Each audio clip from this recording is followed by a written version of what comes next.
Bien, alumnos del aula selección, vamos a iniciar nuestra clase correspondiente al día de hoy, viernes 19 de junio.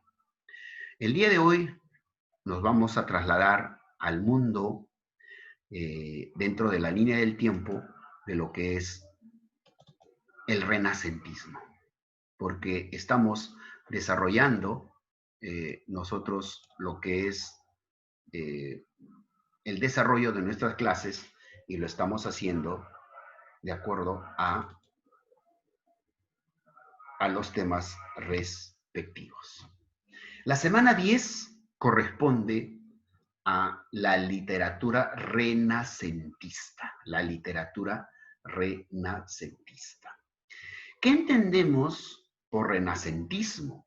Si nosotros primero vamos a interpretar, a través de este gráfico, mis queridos alumnos, nos muestra, nos quiere decir, ya, hay ciertos cambios. ¿Recuerda usted el pensamiento restringido, el pensamiento teocrático, o sea, a través de Dios y la religión, que es la que gobernaba, era el centro, ¿no?, de todo de lo que nosotros podríamos interpretar en esa época? Ya no, la literatura o el renacentismo, ya por ejemplo, ya no existen los famosos castillos, existen pero ya como una simple muestra nada más de poder donde se van a realizar, pero aparece lo que nosotros aquí en arquitectura denominamos las ciudades nuevas, las ciudades nuevas.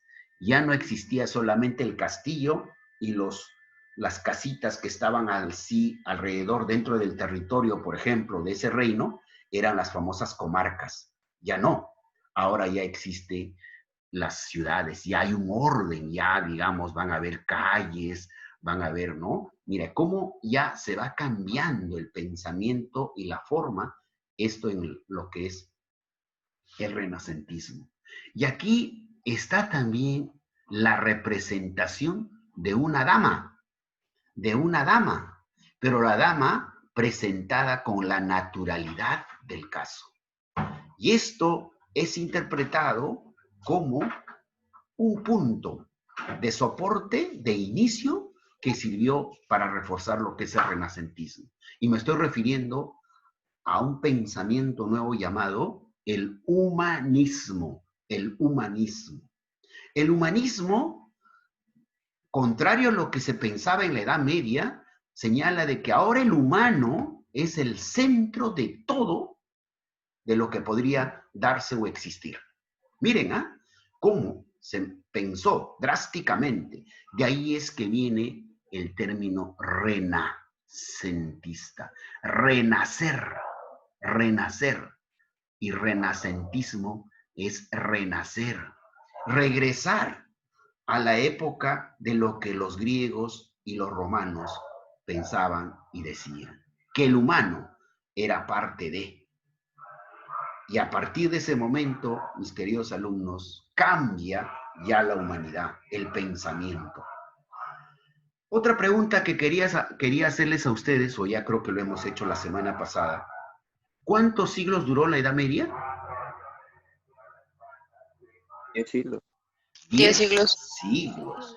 Traducido en años, Siglos. 1000 años, mis queridos Años. alumnos, 1000 años.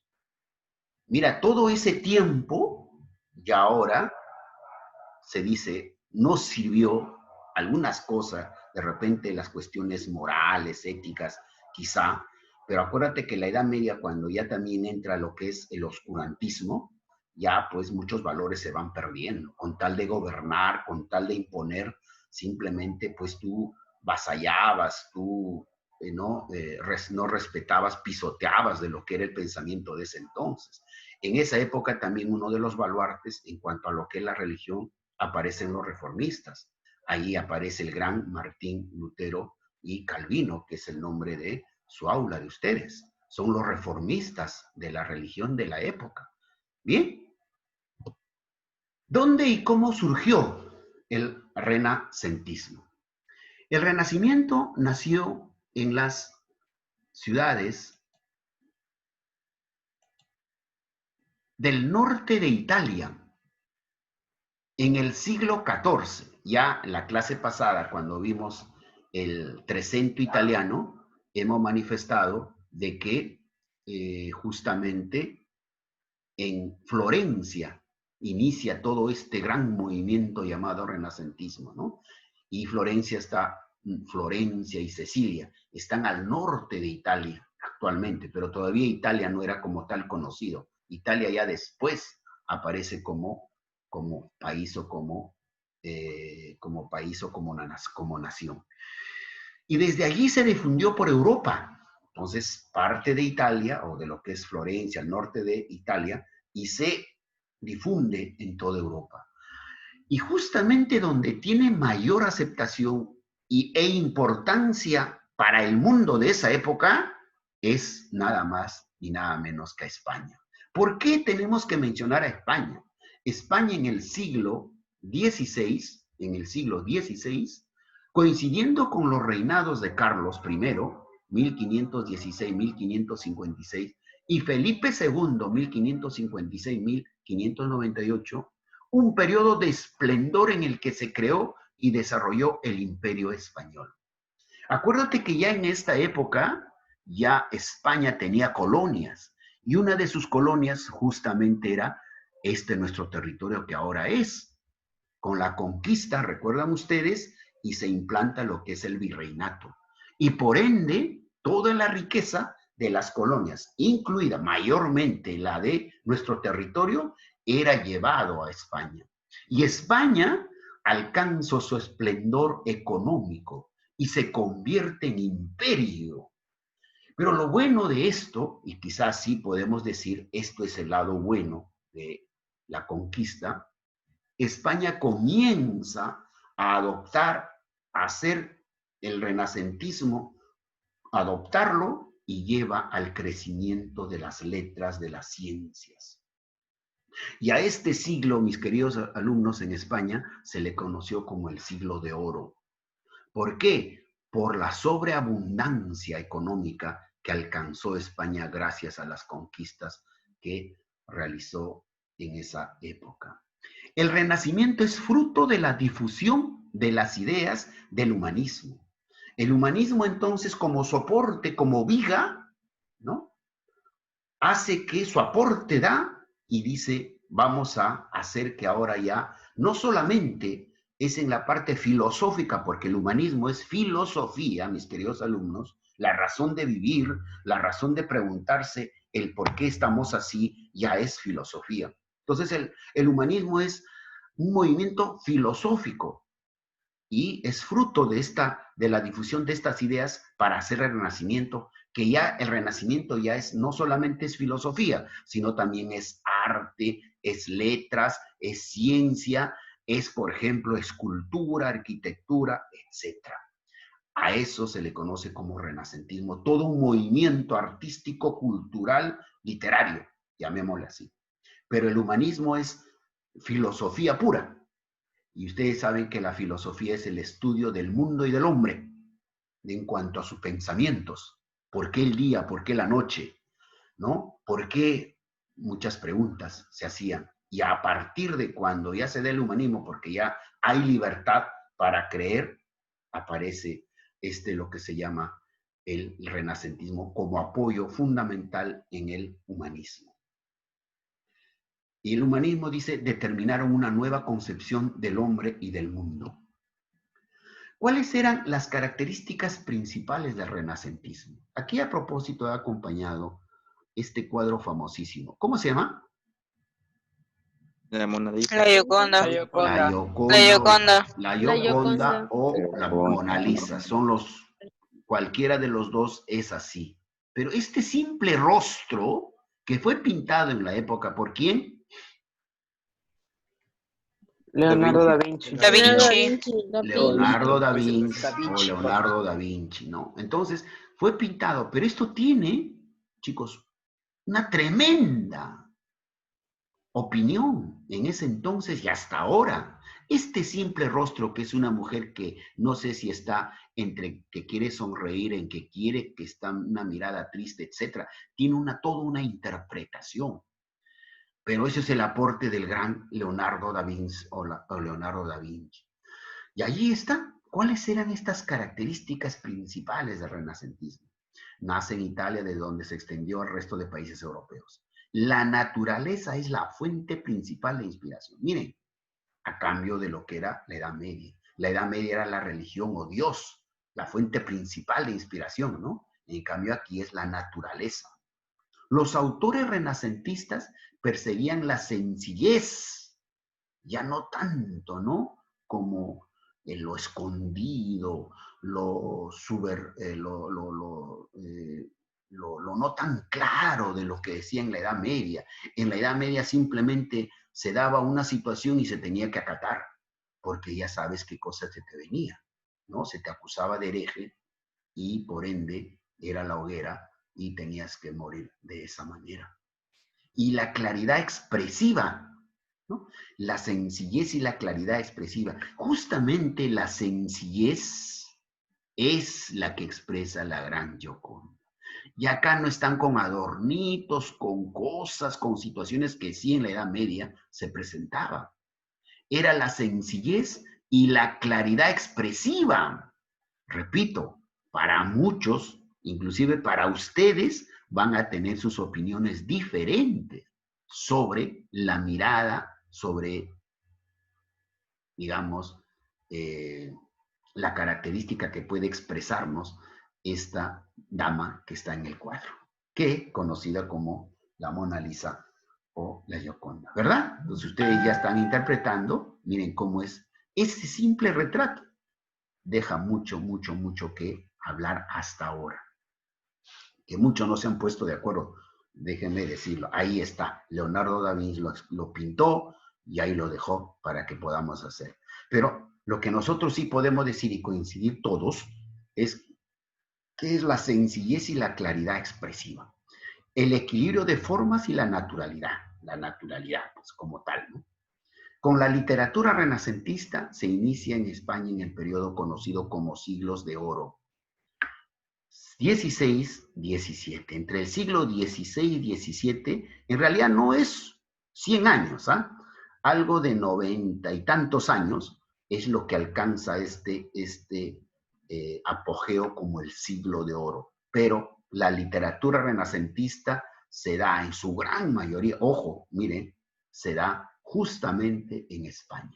Y ustedes en tercer año han estudiado pues a todos estos grandes autores o obras literarias, ¿no? Como por ejemplo el Lazarillo de Tormes, como por ejemplo La vida del Buscón, a Francisco de Quevedo, a Luis de Góngora y Argote, al mismo Miguel de Cervantes Saavedra con su obra El Quijote de la Mancha. Entonces, y en España es donde alcanza el esplendor, el renacentismo en cuanto a lo que es literatura, mis queridos alumnos. Entre el siglo XVI y XVII. A eso se le conoce como el siglo de oro. Los géneros literarios, vamos a desarrollar lo que se dio en esta época. Por ejemplo, aquí tenemos a William Shakespeare en Inglaterra. William Shakespeare en Inglaterra. William Shakespeare, chicos, después del gran Sófocles, porque Sófocles en la literatura griega es conocido en el mundo como el padre del teatro, ¿verdad? Como el padre del teatro. Pero quien mueva y hace que el teatro siga mejorando y ser más esplendoroso, lo hace el gran William Shakespeare. William Shakespeare es dramaturgo. Dramaturgo se le dicen a los que hacen teatro, escriben teatro. ¿Claro? Y a él también se le dice el monstruo del ingenio. Le dijeron en su época al gran William y hasta ahora, William Shakespeare. Su obra fundamental, ¿no? La que prácticamente inició y se dio esto y es rememorado, reactualizado, se sigue dando, se sigue escribiendo sobre ello y se sigue presentando en todos los teatros del mundo en la actualidad, es el gran Romeo y Julieta. Y ahí lo vemos al gran Romeo y su adorada Julieta. es una obra trágica como ustedes lo conocen. Ya cuando llegamos a Shakespeare, quiero decir, lo hablo con una naturalidad como si fuera mi amigo, al gran William Shakespeare, chicos, vamos a analizar su obra, el contenido de su obra, y en este caso de su dramaturgia. Pero ahí le voy adelantando, y ahí está, pues. Ya no tanto en el Dios, ya no tanto, sino, ¿qué cosa? Lo que los humanos sentíamos, o lo que siempre sentimos, el amor. Pero acá hay una cosa, es un amor prohibido, mis queridos alumnos, porque es una confrontación entre ¿quiénes? Entre los Capuletos y los Montesco. Montescos. Montescos. Capuletos era una familia que es la que pertenecía a nuestra gran Julieta, de una clase muy acomodada, pero Romeo era de los Montescos, que venía de las montañas, por decir, no sé, pues ahora vamos a ponerle el nombre, no sé, de los pueblitos, etcétera, ¿no? Entonces, en ese entonces había pues un no deseo de la familia, pero el amor se impone. Y cuando hay una negatividad de estos exteriores, de lo exterior, llegan pues a la muerte. Por eso que es una obra trágica, mis queridos alumnos. O Hamlet.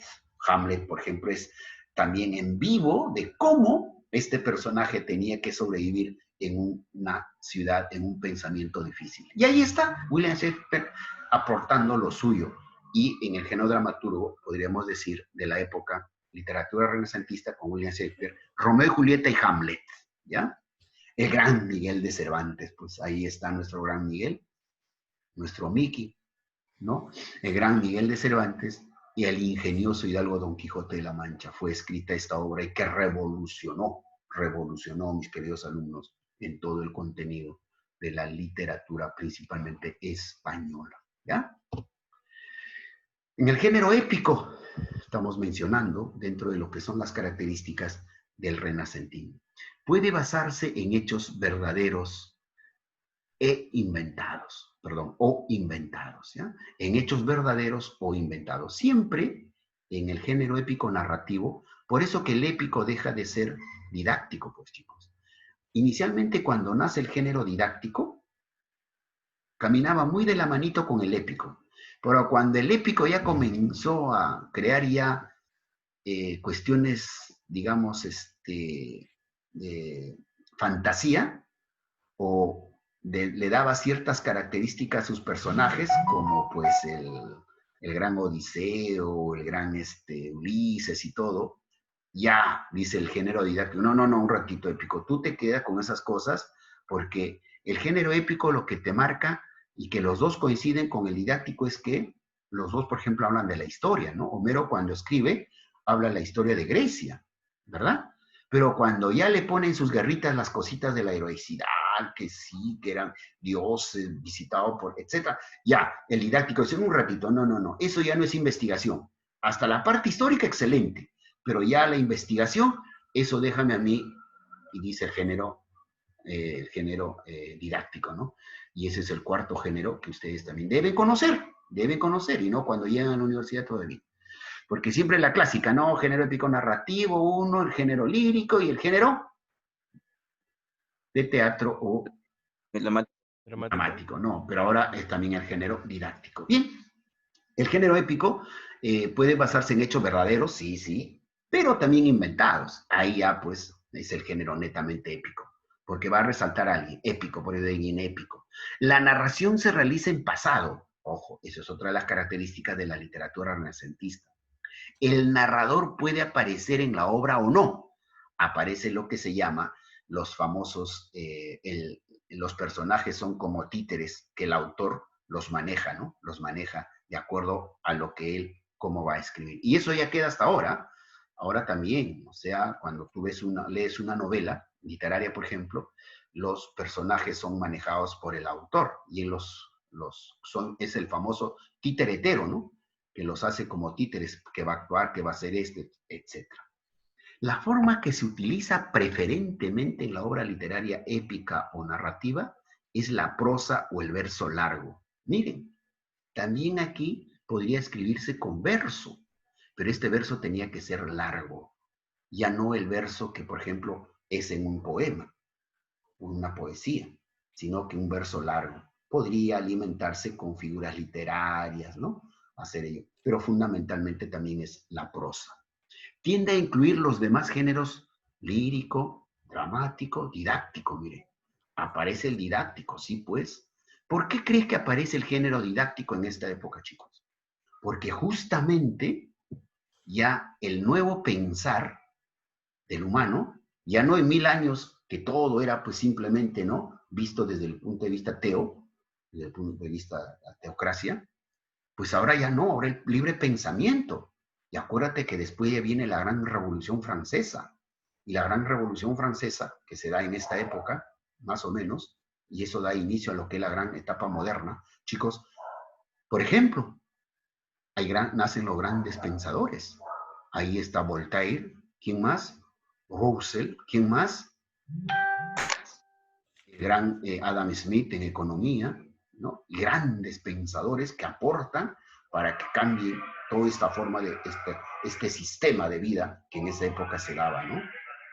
Razón por la cual suele ser de mayor extensión. Entonces ya tiene su extensión hasta nuestros días. Gracias al género didáctico, por ejemplo, en la actualidad tenemos a grandes pensadores en el mundo.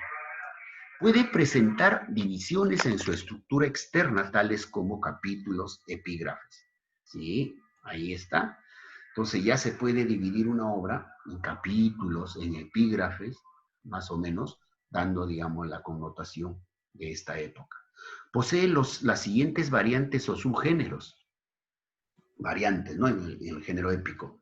Las epopeyas, eso es muy de moda. Ahí está, pues, el cantor de Roldán, ahí está lo que podríamos decir después, el rey Arturo, por ejemplo, ¿no? Sus participaciones.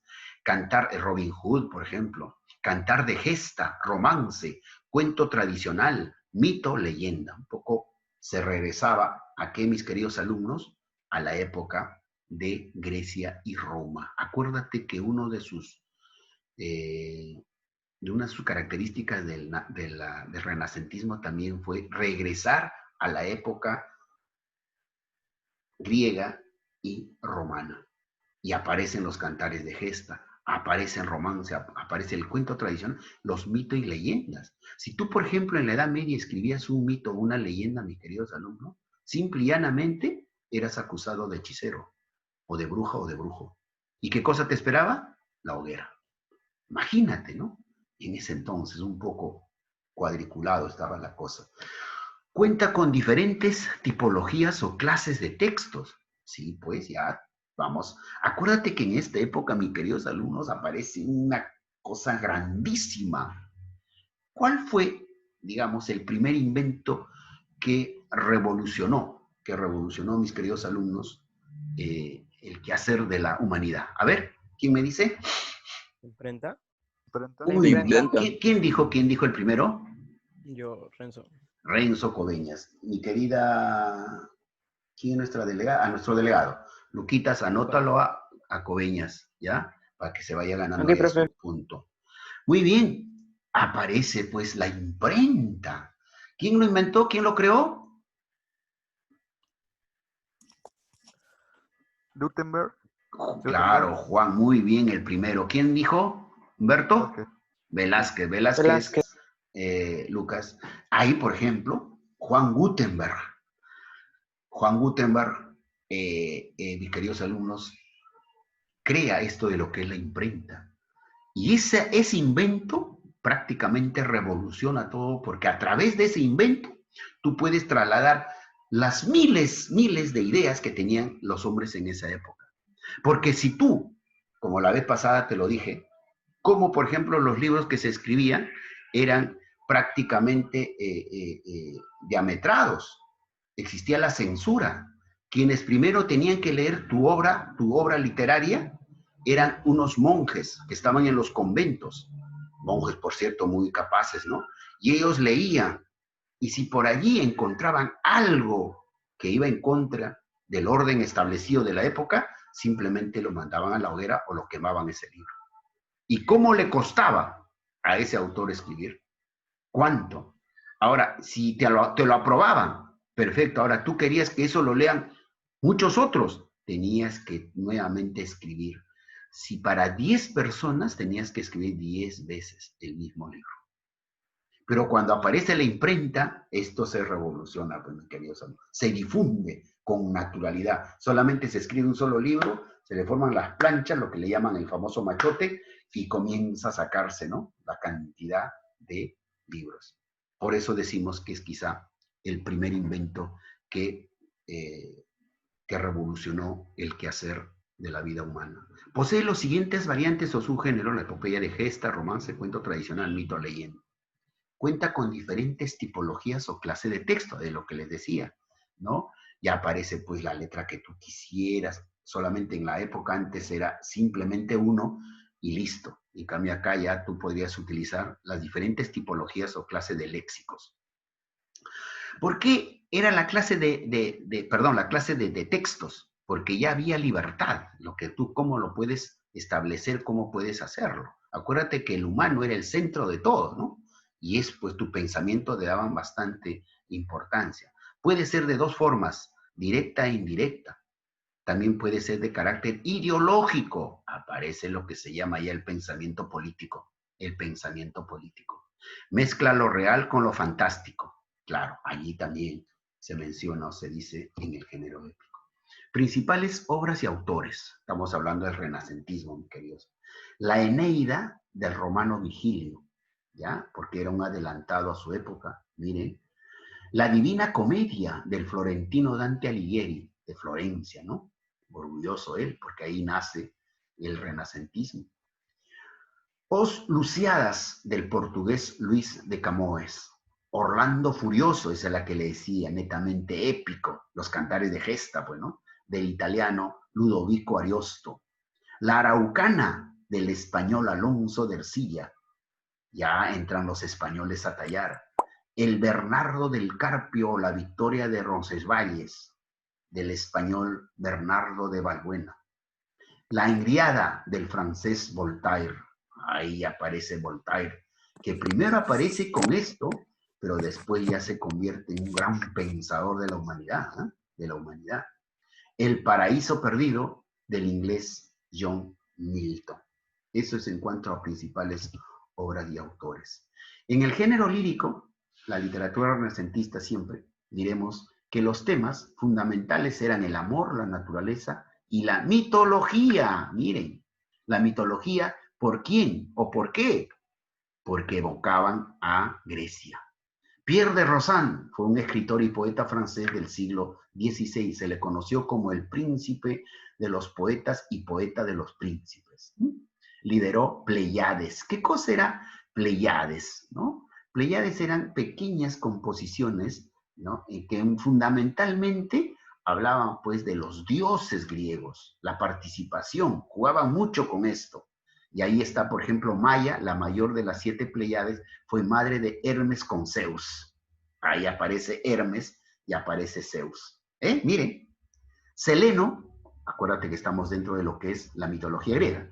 Seleno fue madre de Lico con Poseidón. Mira, estas son las Pleiades. O sea, un poco te explicaba cómo se formaban los dioses de esa época.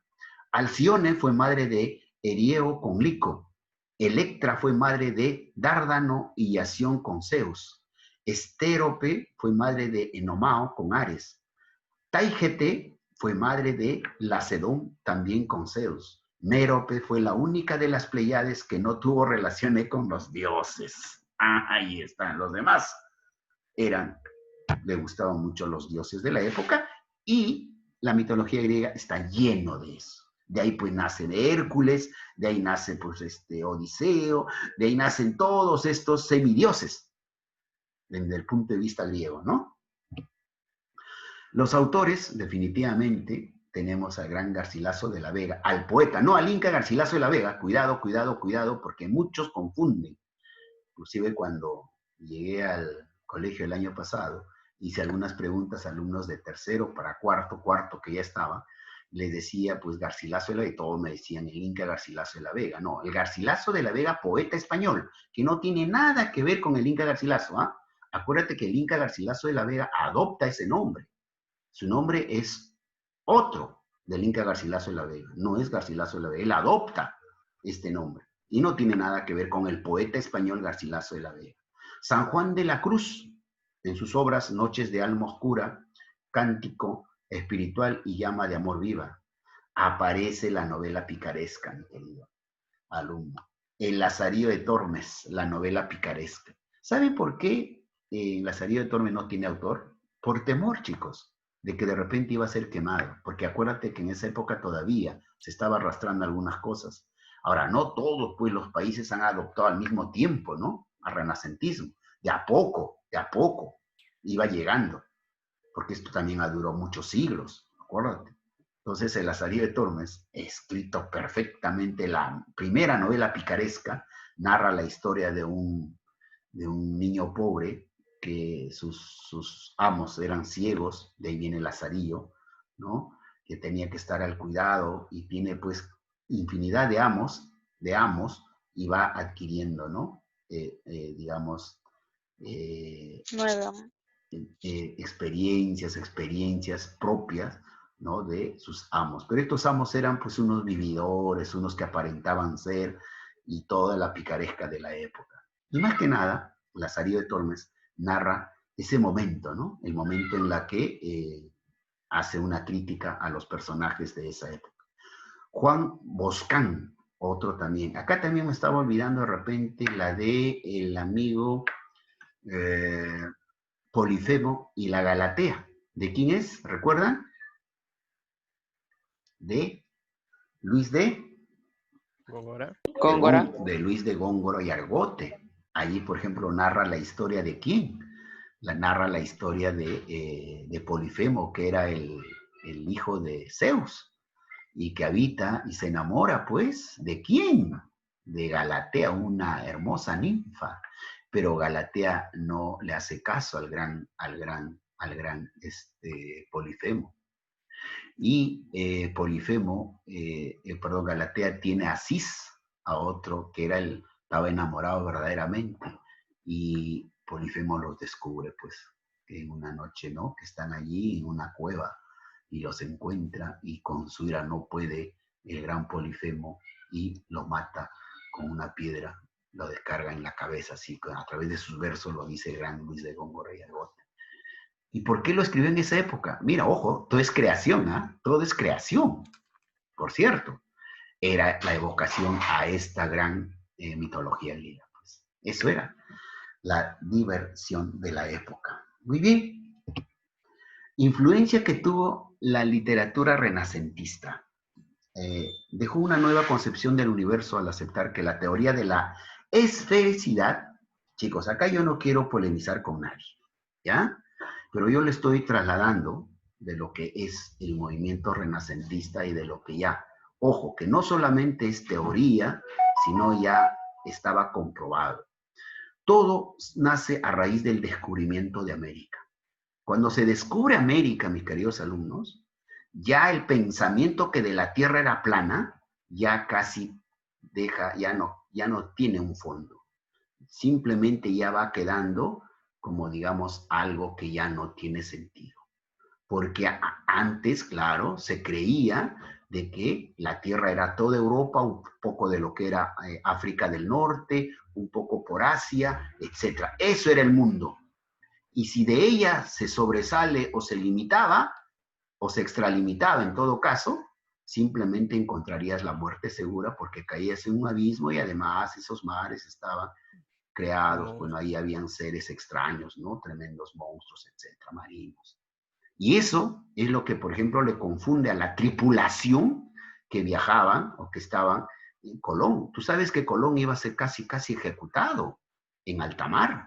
Iba a ser después arrojado su cadáver como así lo hacían en esta famosa travesía que hacen desde el mes de agosto de 1492 hasta el 12 de octubre, en donde se descubre América, o llegan a esta parte. ¿Qué pasó el 10 de octubre, chicos? Ante ciertos movimientos, acuérdate, imagínate, ¿no? Lo que a nosotros nos causa esta encerrona, esta famosa noventena, ya creo, ¿no? Porque estamos más de 90 días encerrados, ya no es cuarentena, sino noventena, mis queridos alumnos, ¿qué Falta cosa poco nos, para 100. claro, qué cosa nos produce? Nos produce pues estrés, nos produce situaciones. Imagínate tú, en agosto, el 12 de agosto, salen este grupo de conquistadores, de aventureros, a ver porque Colón le dijo que sí, más allá hay tierra, hay lugar donde podemos llegar. Pero muchos de los tripulantes iban con su pensamiento todavía de que la tierra era plana y decían que estaba infectado o lleno de monstruos. Entonces dicen, cuentan los cronistas, porque acuérdate que toda conquista siempre llevan cronistas, por eso que el subgénero cronista o la crónica es parte del género didáctico.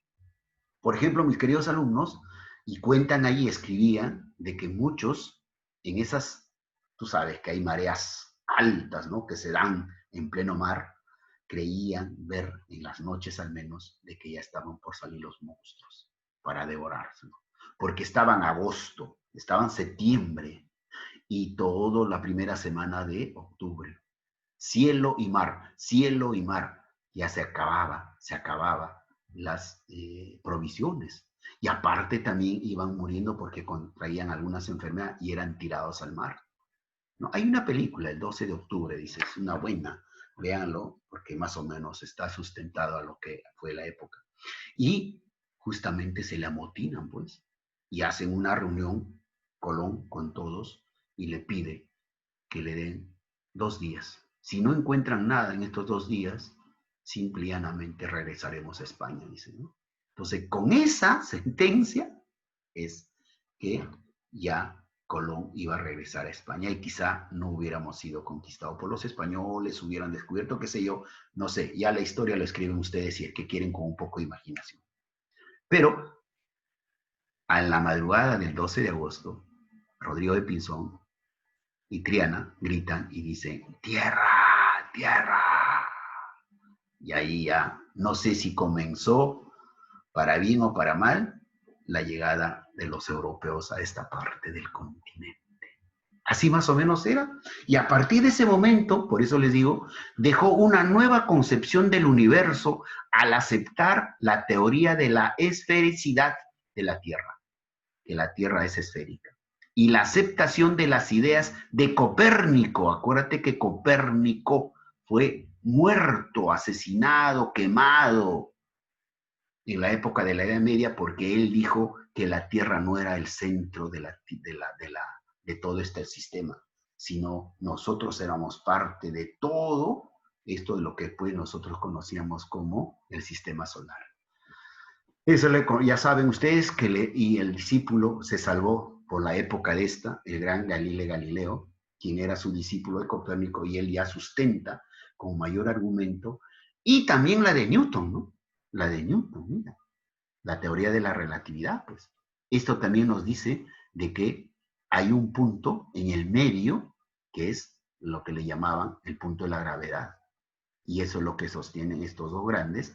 Además, con el descubrimiento de nuevas tierras, cayeron muchos dogmas del cristianismo. ¿Ah? ¿Qué les parece, mis queridos alumnos? Digo, sin ánimo de polemizar, pero podemos saber ahí un pequeño al final para poder conversar sobre este punto.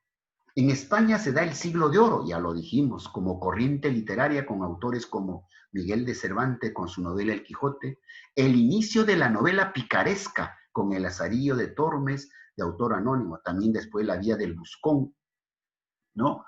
Que nos interpreta el gran Francisco de Quevedo. En teatro tenemos a Lope de Vega, el mejor alcalde del rey, mira, en el teatro. Y la que se sigue estrenando y sigue dándose la famosa obra Fuente Ovejuna, todo junto, ¿ah? Fuente Ovejuna, ¿no? Fuente Ovejuna, ahí está. En poesía, Francisco de Quevedo y Villegas, así era todo su nombre completo, y a Luis de Góngora y Argote, ambos enemigos. Ustedes ya saben esa historia, ¿no? Los dos se odiaban a muerte porque pensaban políticamente diferente, decían que tu poesía no servía. El gran Quevedo, que era muy pícaro, se burla de un defecto de Luis de Góngora y Argote, le escribe, ¿no? La nariz superlativa, es decir, épocas que sucedieron. Resaltó la grandeza del hombre, se puede ver en la literatura y especialmente el dibujo y escultura en el que se exaltaba el cuerpo humano, miren chicos. Entonces, cuando tú, por ejemplo, visitas en estos tiempos toda Europa de lo que era el renacentismo, vas a ver a los humanos, así como los griegos lo hacían, pero acá el renacentismo ya, el humano, la escultura completita del cuerpo humano, permitiendo el surgimiento del llamado humanismo, el cual ponía al hombre por encima de todas las cosas, incluyendo a Dios, quien es, incluyendo a Dios. Y en la Edad Media, ya sabemos que era pues el teopocentrismo, mientras que aquí ya cambió, ahora es el antropocentrismo, o sea, el hombre por encima, incluyendo a Dios. Bueno, pensamientos de la época, pensamientos de la época. Datos interesantes, mis queridos alumnos, que es bueno conocer. Miren, la arquitectura cambia, ya no son estos famosos castillos que se hacían en forma plana o de repente se hacían en forma de punta, sino ahora ya vienen las bóvedas. Esta parte de aquí, esta parte del techo, se llamaba bóvedas, así le denominaba. Búsqueda de la ciudad ideal, en la arquitectura, búsqueda de la ciudad ideal. Entonces, cuando decimos la ciudad ideal, chicos, ya aparece lo que se llama la planificación en las ciudades. Ya hay calles, hay jirones, ¿no? Y aparece por primera vez lo que se llama ciudad. ¿Qué cosa es una ciudad? Opuesta al modelo caótico y desordenado del medioevo. En el medioevo tú simplemente acá hacías tu tierra, ponías tu casita y se convertía pues como una chocita y por ahí más de repente 2, 3, 4, 5 y se le llamaba una comarca, ¿no? De lo que ahora le conocemos como pueblo. En lugar de utilizar la columna dórica, prefieren el orden toscano. Toscano entonces arrecia y dice, hagamos este tipo de escultura, perdón, de arquitectura. ¿No? Ahí están, miren. Qué bonito, de la época. La pintura, nada más ni nada menos que Giotto. Giotto, pintores más destacados, pero Giotto es como pensador ya, ¿no? Como algo más. Pero los pintores de la época es Frangélico, Masaccio, Leonardo da Vinci y Miguel Ángel. Y ahí está su obra de Miguel Ángel, de Leonardo da Vinci. Esto de lo que, ¿cómo se le conoce esta obra? La última cena. La última cena, ¿no? Entonces, más o menos puesta de ese manifiesto, dibujada en la época. Miren, chicos, yo les quiero contar algo del gran Miguel Ángel. Después de 8 meses de haber realizado su obra máxima, que está representada en la Capilla de la Sixtina, en Italia actual, en Roma, está la Capilla de la Sixtina. Si algún día ustedes tienen la oportunidad de viajar a Europa, dense una vueltita por Roma, porque en Roma está prácticamente todo esto de lo que estoy hablándoles, y visita la Capilla de la Sixtina. En la Capilla de la Sixtina existe la capilla, pero es una bóveda, más o menos lo que te explicaba, esta parte del techo, pero es inmenso, que a él le costó dibujar o hacer su pintura 8 meses. Sin bajar, todo lo hacía en la parte del techo, dormía, comía y todo. Allí durante 8 meses para terminar esa obra fabulosa. ¿De quién? Del gran Miguel Ángel. Y cuando bajó, cuentan los cronistas de la época, cuando terminó de hacer su obra, ya no pudo enderezarse. Se quedó ladeado a un costado, porque esa es la posición que tomaba cuando dibujaba el techo. Es como si tú, por ejemplo, quisieras pintar tu techo, a ver, ¿no? No lo puedes hacer, digamos, de frente, se te puede tirar toda la pintura, pero si tú lo hacías de costado, para que imagínate, no pintes, sino, claro, pintar a través de dibujos y hagas toda una obra de arte, imagínate tú. Y cuando regresa, él ya quedó de por vida marcado hacia un lado, hacia su lado izquierdo porque era el derecho, inclinado su cuerpo hacia el lado derecho. Entonces, esos son pues los grandes hombres que aportaron a la humanidad. Por eso se les reconoce y dice, se les admira. Y ahí está lo que les decía, miren chicos. A ver chicos, tranquilos, no se emocionen. Es escultura propia, al humano tal cual se le presentaba. Imagínate hacer esto en la Edad Media, Dios mío. Iba a ser irreverente, profano, la hoguera. Escultura, se introduce el desnudo. Interés por la anatomía con fuerza. En escultura, cuando los grandes escultores esculpían, estoy hablando bien, esculpían, no escupían, no, esculpían, pues trataban de dar la forma tal cual como en la anatomía. Aparecen nuevas tipologías técnicas y formales. Autores más destacados, Lorenzo Ghiberti, Andrea Verrocchio y Donatello. Quizá Donatello es el que le damos esta escultura del humano, de la persona, del hombre. Es así, mis queridos alumnos, como terminamos de hablarles un poco de lo que fue el renacentismo. Inmediatamente quiero compartirles un videíto. A ver, me esperan. Vamos entonces de esa manera para que usted pueda a ver, un ratito. Vamos así por aquí, ¿no? Para poder hacer compartir esto de, ¿no? A ver aquí, para poder compartir, a ver aquí, vamos a ver un ratito, para poder compartir lo que he preparado con ustedes. Si por ahí tienen alguna pregunta, chicos, a ver. Profe. Sí. Sí, dígame, por favor. Estefano, digo, Renzo, espérate. ¿Qué pasó? Profe, me dijeron. A ver, ¿alguna duda? ¿Alguna pregunta? Para más o menos ir ilustrando mientras aparece esta partecita de lo que les quería mostrar, ¿no? A ver, ahora sí.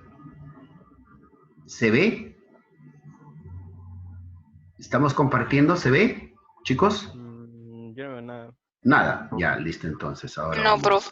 No, profe, nada. Listo. Vamos a ponerlo ahora. A ver, vamos a verlo. Ya.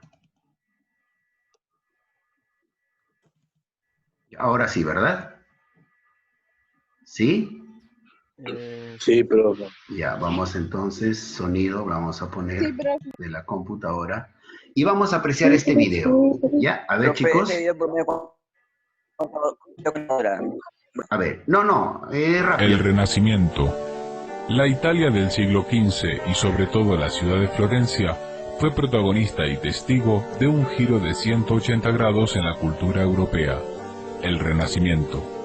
Este movimiento señaló el fin del medioevo en Occidente, inauguró la Edad Moderna y con ello un nuevo capítulo en la historia del arte y las letras. Preludiado en el siglo XIV por autores como Dante, Petrarca y Boccaccio, el humanismo, la faceta intelectual del Renacimiento, volvió sus ojos al hombre. Tras 10 centurias de teocentrismo, revalorizó al ser humano como tema principal de las obras creativas. La filosofía de los antiguos griegos y los modelos literarios de la Roma imperial fueron recuperados. Se convirtieron en las musas de los creadores y pensadores renacentistas, cuyos escritos conocieron una difusión inusitada gracias a una invención flamante, la imprenta. Mientras las cortes de los Médicis, los Sforza y otros mecenas patrocinaban estas actividades que revolucionaron la ética y la estética europeas, grandes descubridores y exploradores, como Colón y Magallanes, ampliaban los horizontes del mundo conocido. No solo las bellas artes, con sus Leonardos y Miguel Ángeles, adquirieron un esplendor apabullante. Las letras también produjeron figuras excepcionales. En el terreno filosófico, dominado por el neoplatonismo, la idea del hombre como medida de todas las cosas fue impulsada por los meridionales Pico de la Mirándola y Marsilio Ficino, o por el nórdico Erasmo de Róterdam. El reformista Martín Lutero y el místico Giordano Bruno propusieron un acercamiento renovador a la religión. Los tratados de León Battista Alberti depuraron la teoría arquitectónica, así como Lorenzo Valla hizo lo propio con la retórica, Antonio Nebrija con la gramática y Niccolò Maquiavelo con la política. En la literatura, Matteo Boiardo dio una nueva visión del poema caballeresco, al igual que Sannazaro puso de moda la poesía pastoril. El influjo de Petrarca derivó, por su parte, en un torrente de lírica amorosa dentro y fuera del país de la bota. Así, Garcilaso y Boscán introducirían eventualmente en España el metro en decasílabo, que camparía asimismo en Francia con el movimiento de la Pléiade liderado por Ronsard, o en Inglaterra con los sonetos de Philip Sidney y William Shakespeare. Ariosto, Tasso, Camões y Ercilla, además, llevarían a sus máximas cotas el poema épico. Con respecto a la prosa, el humanismo generaría tratados fundacionales de la diplomacia con Castiglione o de la crítica artística con Vasari. La narrativa estaría marcada por el cuento boccacciano y por las novelas de caballerías y pastoril, mientras que en el teatro destacarían las comedias satíricas, alegóricas y costumbristas debidas a titanes como Ariosto o Pietro Aretino.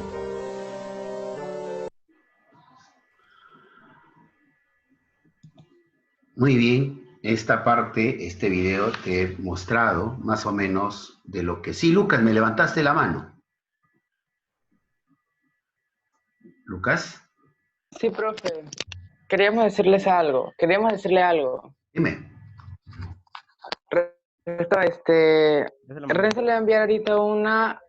Mira el chat, por favor. Mira el chat de Renzo.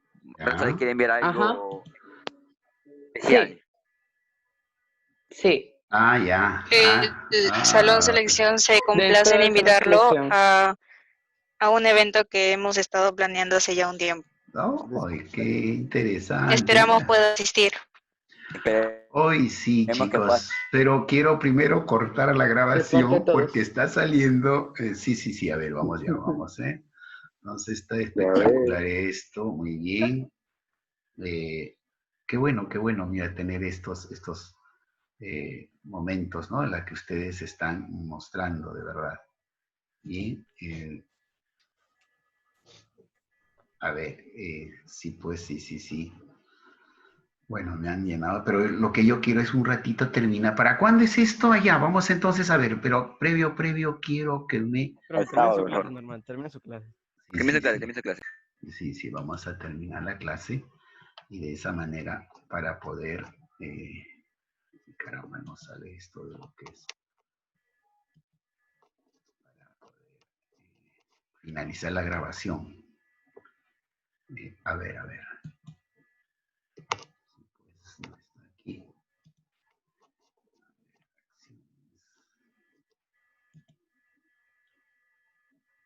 Muy bien. Listo, sí. Ahora sí. Chicos, para ya ir terminando nuestra clase del día de hoy, quiero más o menos decirle, bueno, ¿qué le pareció la clase? Renacentismo, más que importante, ¿verdad? Y eso es pues lo que hemos desarrollado el día de hoy. ¿Alguna pregunta, alguna situación? Las tareitas, por si acaso, están en el aula, en el CIANET del aula, ya para que ustedes puedan desarrollar. Es un facilísimo, tiene que hacer un cuadro comparativo en lo que es la literatura renacentista y la literatura medieval. Y por allí definir qué cosa es el humanismo y 2 o 3 preguntas más. Sí, de esta manera entonces, pero previo quiero pasarle lista, chicos. ¿Qué les parece? ¿Ah? Sí, vamos a pasar lista. A ver, ¿dónde está la lista? Vamos a compartir. No, profe. Algo pasó en su cuarto, parece. No, es el perrito que se murió. No, que quiere entrar ese Argos. Está enamorado el Argos. Ahí hay una perrita afuera y no lo dejamos salir nosotros. Entonces llora cuando lo ve a la perrita. Está enamorado, pero también Es que me parece, sí. es parte del renacentismo también. Pues nosotros parece del medioevo no lo dejamos compartir. A ver. Vamos entonces a llamar lista a mis queridos alumnos. Ustedes son Calvino. Ahí está. Y Agurto Gómez, Adriana. Sí, lo he visto, muy bien.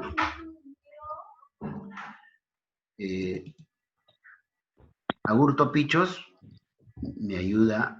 Presente. Lucas. Alvarado, sí, por ahí estaba Alvarado. Presente, profe. Barrios, muy bien. Barrios. Presente. Muy bien. Presente, profesor. Blanco Quisbert. Sí, lo he visto. Carrasco, muy bien, Carrasco.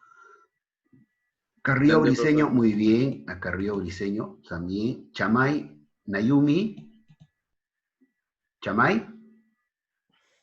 Lucas, ¿estuvo Chamay en el chat? De repente. Chamay, Nayumi. No lo estoy viendo, profe, no lo estoy viendo. Ah, sí, pues ya tiene esta su otra falta, porque la semana pasada fue justificada. Chávez Kimberly. Sí, a Chávez lo he visto. ¿Por qué no me dice presente? Presente. Profe, por lo de Mayumi dice que le duele la Presente, cabeza. le Con dije. fiebre. Ah, ya, pero la semana pasada también me ingresó. Por Ahora eso, vamos. Ah, ya. Chirinos. Por eso Mayumi dijo eso y yo decirle. Profesor, sí me puso presente, ¿no? ¿Quién? ¿Quién ha hablado? Chávez. Sí, está. Colonio. Sí, está, lo he visto. Colonio, muy bien. A Coveñas, muy bien, Coveñas. Presente. De la Cruz. Presente. Muy bien. Estrada. Muy bien. Estrada. Presente. Imán también lo he visto. A López Juárez. López. Presente, profe. Muy bien. Ludeña. Sí, a Ludeña lo he visto. Presente, profesor. Manrique. Sí. Presente, profesor. Muy bien. Marcelo. Sí, también a Marcelo lo he visto. Mendoza Xiomara. Presente, profe. Muy bien. Ramírez Lucía. Presente, profe. Muy bien. Rojas Nikitza. Presente, profesor. Ah, hija, ¿cómo está? Romaní. Sí, Romaní también. Suárez. Estoy aquí, profe. Presente, profesor. Muy bien. Yadira Torres. Sí, Presente, Torres, sí, lo he profesor. visto. Muy bien. Torres Luis. Torres Luis. Parece que es plan B, ¿no? ¿Saben algo de él? Vela. Muy bien, Vela. Sí, profe, presente. Velázquez también está presente. Villafranca. Verónica. Presente, profesor. Muy bien. Vivas. Fabiana, sí, temprano me saludó. Presente, profesor. Yagua, Presente. Alexia también no tiene ella. No tiene audio, pero sí. Bien, cámara. Alexia, ¿sí está? Sí. Ella no tiene Ella no tiene cámara, profe, ni audio. Ya, por el listo. chat. Sí, por el chat sí me dijo presente. Muy bien. Ahora sí. A ver. A ver, mis queridos alumnos, ¿qué es lo que me querían decir? A ver. Espere, profe, Está grabando, la está vivo. grabación. Ah, ya, porque a las 12 tienen clases, ¿no? Sí, está bro. Sí, pero a algo ver. Y es repito. un gran problema. Ya, mis queridos chicos. Profe, y tampoco no se olvide de ponerle la nota al puntito Muy, a Renzo y muy a bien, Velázquez. muy bien, así. Muy bien, Lucas. doctor, muy bien. Vamos a ponerle a, ¿quién me dices? ¿A Carrasco? Coveñas Dijo- y Velázquez. Ya. Coveñas, Velázquez. Tiene dos coveñas. Renzo, Coveñas, Renzo. Ya, Y Velázquez, Humberto. El otro es Velázquez. no Coveñas. Velázquez. Muy bien. No importa, hay que Listo. aclarar siempre. Listo, muy bien. Profe, A sigue ver. grabando. Pero pues sigue grabando. ¿Sí? Pero acá no. Sí, puedo- profe. Sigue grabando. No Sigue puedo grabando. sacar. Sí, es este.